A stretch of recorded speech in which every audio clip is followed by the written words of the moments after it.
At GMS, digitalization extends from planning to delivery and transport. It is only through WiCAM that we've been able to comprehensively map digitalization in sheet metal processing.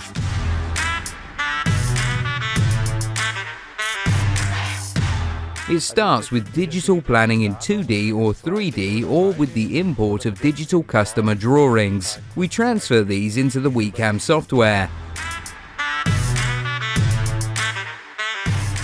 WiCAM is the platform where everything comes together in sheet metal construction. We get the data from the CAD software and transfer it to WiCAM. WiCAM generates QR codes for labels. A second QR code with data from the ERP system is passed through by WiCAM. This means that there is a QR code from WiCAM and a QR code from ER Plus on the label.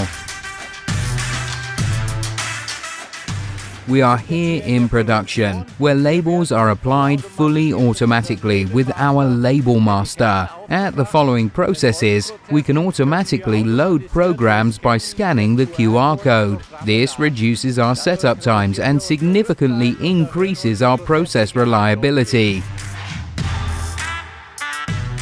And finally, deliver the data back to the ERP system, which we can use to control the parts tracking.